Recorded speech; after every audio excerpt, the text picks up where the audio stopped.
Magandang umaga sa lahat. Ako po ay nandito sa customer. Parang matagalan pa akong i-unload kaya may oras akong gagawa ng video. Ito ngayon ay may nag-comment po na aspiring driver. Dahil may oras ako ngayon, gusto kong i-video ang sagot ko para sa kanya. Ito ay galing kay Lakwatcherong Pinoy. Ang sabi niya, "Good PM Sir M. Nagte-training po ako ngayon ng AZ at walang truck experience. Any tips and advice po? From Niagara Falls, Ontario. Thank you and more power." Kay Lakwatcherong Pinoy, shout out sa'yo. Unang-una, Lakwatcherong Pinoy, congratulations for taking the first step sa pag tracking. Sana ang desisyon mo ay parang maging happy ka sa pagpili mo itong career na to. Kasi po, ang tracking po ay hindi para sa lahat. Ang ibig kong sabihin ay hindi lahat ng driver ay maging isang tracker. Kasi it takes skills, no? Porket alam mo mag-drive ng yung small cars, pwede ka nang mag-drive ng truck. So hindi para sa lahat. Parang kanya-kanyang field din. Katulad ng mga nurses. Before gusto kong maging nurse, maging isang nurse, pero parang hindi kaya sa powers ko. So hindi ako pwede maging nurse. Gusto kong maging engineer, pero yun din, hindi kaya ng mga skills ko sa mga yung mathematics, no, mga problem solving. Kailangan sa engineering. Kaya kanya-kanyang field din ang mga career. Sa'yo, Lakwatcherong Pinoy, ngayon ay nasa first step ka. Magandang kuan yan, inumpisahan mo, inaksyonan mo. Sabi mo, wala po akong truck experience. Pareho tayo, no, walang truck experience, pero meron namang school. Tayo ay tuturuan sa school. Yung school dito sa Canada is yung MALT, Mandatory Entry Level Training Program. Kaya doon sa school, tinuturuan tayo lahat-lahat about sa itong pag-drive nga ng truck. Lakwatcherong Pinoy, ang tips ko, advice ko ay kung ano yung mga tinuturo ng school mo is talagang ilagay mo sa isipan at puso mo. Talagang i-apply mo yan. Kasi nandun sila para i-guide tayo anong gawin natin para maging isang tracker. I've been there to, no, na yung baguhan pa. At first nga nung pumasok ako ng school, nung pinadrive ako ng first time, ako'y nanginginig kasi nga ang laki ng truck, di ba? Imagine 18 wheelers tapos i-drive mo sa kalye, napakalaki. Normal ang kaba. Pero as time goes by, ma-overcome mo rin yan. Katulad sa akin ngayon, parang nandyan na yung kumpiyansa, no? Parang minsan sinasabi ko na parang kotse na lang. Ang truck po ay napakalaki. Hanggang ngayon nga, every time na bababa ako sa truck, titingin ako sa truck, hindi pa rin ako makapaniwala na dinadrive ko ang truck. Sinasabi ko sa sarili ko, ang laki ng truck nito, dinadrive ko to. So yun, no, parang ang laki ng truck. At the same time, dahil malaki siya, napakalaki ang risk na iti-take natin. Hindi basta-basta yun na pagti-take ng risk. Pero may mga safety naman, mga procedures, mga policies para tayo ay maging isang professional tracker. Professional, ibig kong sabihin ay maging safety ang lahat, no? So safe tayo as a driver, safe yung truck natin, safe yung pag-drive natin para sa general public. Always safety ang ginagawa natin dito while tayo ay nagda-drive. Patuloy lang. So kung may tanong ka, any tanong, i-message mo lang ako. Tapos mga trackers dyan na papanood, please comment din kung ano ang mai-advise nyo kay Lakwatcherong Pinoy. Nasa Niagara Falls siya sa Ontario. Kadadaan ko lang dyan the other day. Doon ako tumawid sa Fort Erie. Na-divert ako kasi nga sirado yung sa Ambassador Bridge sa Detroit, Michigan na border crossing. Patuloy lang, ayos yan. Na-appreciate ko ang move mo, Lakwatserong Pinoy, no, na nag-reach out ka sa akin, nagtanong ka, kasi maganda yan yung talagang magtatanong ka. Huwag tayong mahiya. Katulad dati nung ako pa ay nagplanong mag-aral, may ni-reach out din ako na mga tracker sa YouTube. Na-replyan din naman ako. Yun, maganda yung mag-reach out tayo sa mga kapwa tracker. Katulad ngayon, nag-comment ka sa YouTube vlog ko. So maganda yan, ayos. So anytime mag-comment ka lang or magtanong ka, i-PM ako para masagot natin kung kaya natin masagot.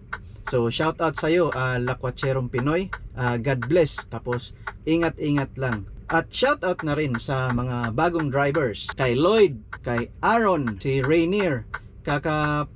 Kakapasa lang ni Rainier sa AZ license niya, yung sa road test. So ngayon ay magti-training siya doon sa ibang company.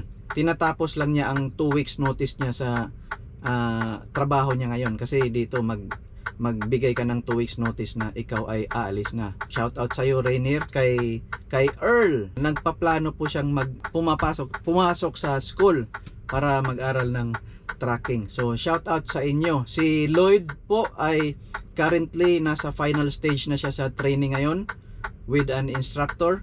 So after that, mag solo driving na siya. Si Aaron, kakatapos lang niya sa training, solo driver na siya ngayon. Na hinto lang ang pagiging solo niya doon sa terminal namin sa Mississauga, kasi siya ay lumipat doon sa Calgary terminal. Pero ngayon, nagtitraining po siya ngayon sa British Columbia na mga mountain terrain doon sa Coquihalla Highway. Ingat-ingat, Aaron. Always be humble, no? Talagang ito si Aaron, napaka-humble. Hangang-hanga ako sa batang to. Teachable siya. Be safe always, Aaron. Keep in touch. Kahit tayo ay malayong terminal na, hindi na tayo kasama ngayon, nagtitext pa rin si Aaron sa akin. Salamat. Shout out at ingat. God bless sa family mo, Aaron. Sa lahat ng mga aspiring drivers dyan, nandito sa Canada, kung nasa heart nyo ang mag-pursue ng tracking, gawin nyo ang first step. Yun nga, kung nandito kayo sa Canada, mag-enroll kayo sa MELT program doon sa school. Yun ang talagang first step, ang pinaka-importante, kasi after doon, tuloy-tuloy na yun. So kaya, gaya ng ginawa ko before, nag-enroll ako after 7 weeks, natapos ko. Shout out kay Palaboy na Pinoy at saka kay Pinoy Tracker. Tayo po ay natulungan. Kaya ngayon, parang payback time, pay it forward, no? Ako ay tutulong din. Kung may maitutulong ako sa mga trackers, no, na nasa outside sa Canada, sa abroad, sa Pilipinas man, sa Europe, sa Saudi, talaga pong kung gusto ko man tumulong pero wala akong kakayahan na tulungan kayo kasi nasa labas kayo ng Canada. Ang idea ko lang is talagang dadaan kayo sa agency, yung sa Mercan. So i-search nyo lang Mercan Canada. May opisina sila sa Manila. Tapos may bago ngayon, may video yung isang agency, si AV. Required lang nila at least 2 years experience, kasi before ang alam ko at least 4-year experience na continuous truck driver ka. Ngayon 2 years yung video ni EV Joy. Basta yun lang. Maraming salamat sa lahat. Keep safe, drive safe, keep on trucking, and see you in my next video. Bye.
highs in the mid-60s.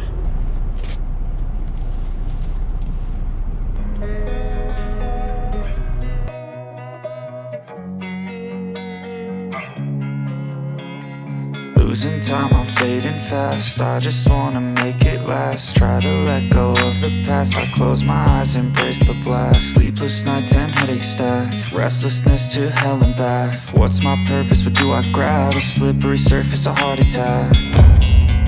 And sometimes you just gotta believe there's something that'll give you relief. There's something that'll have what you need, what you need. We're broken, it's tragic. We're not all elastic, but maybe there's magic. Believe you could have it. In 300 meters, turn right on Cherry Blossom Way, then take the first left. Turn right at the traffic light, then take the first left.